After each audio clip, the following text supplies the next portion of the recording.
ഒരു പരിപാടിക്ക് പോലും വൈകി എത്തുന്നത് ഒരു ജാടയായിട്ടോ അല്ലെങ്കിൽ ഒരു അഹങ്കാരമായിട്ടോ ഒന്നും കണക്കാക്കാത്ത ഒരാളാണ് ഞാൻ. ഈ പരിപാടി 5 മണിക്കാണ് എന്ന് മനസ്സിലാക്കി.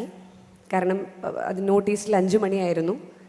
4:45 മുതൽ റെഡിയായി ഇരിക്കുന്ന ഒരാളാണ് ഞാൻ. ഇവിടുത്തെ ഭാരവാഹികൾക്ക് ഒരുപാട് ഭാരമുണ്ടായിരുന്നതുകൊണ്ട് അവരെന്നെ വിളിക്കാൻ വരാൻ വൈകി. പക്ഷേ ഞാൻ അവിടെ നിന്നപ്പോൾ കണ്ടു, ദേ ഇപ്പോൾ ഉദ്ഘാടനം ചെയ്യുന്നു. ഞാൻ അവിടെ നിന്ന് ഓടി എങ്ങനെയെങ്കിലും ഈ ഉദ്ഘാടന ചടങ്ങിൽ ഇത്രയും നേരം ഞാൻ ഒരുങ്ങിക്കെട്ടി അവിടെ ഇരുന്നിട്ട് അവസാനം ഈ ഉദ്ഘാടനം കഴിഞ്ഞ് ഞാൻ ഇവിടെ വന്നിരുന്നിട്ട് എന്താ കാര്യം? മോശമല്ലേ? അതുകൊണ്ട് ഞാൻ അവിടുന്ന് ഒരു ഓട്ടം ഓടിയിട്ടാണ് ഉദ്ഘാടനം നടത്തല്ലേ ഞാനും കൂടെ ഉണ്ടേന്ന് ഓടി പറഞ്ഞാണ് വന്നത്. എന്തായാലും ഒരുപാട് സന്തോഷമുണ്ട് ആ ഉദ്ഘാടന ചടങ്ങിൽ ഒരു സാന്നിധ്യമാവാൻ കഴിഞ്ഞതിൽ. നേരത്തെ ബഹുമാന്യനായ നമ്മുടെ മിനിസ്റ്റർ ശിവൻകുട്ടി സാർ പറയുന്നുണ്ടായിരുന്നു, വന്ന വഴി മറക്കാൻ പാടില്ല, സെലിബ്രിറ്റീസ് ഒന്നും ഇത്തരം പരിപാടികൾക്ക് പൈസ ചോദിക്കരുതെന്ന്. ഒരു പൈസയും വാങ്ങാതെയാണ് സാർ ഞാനിവിടെ വന്നിരിക്കുന്നത്.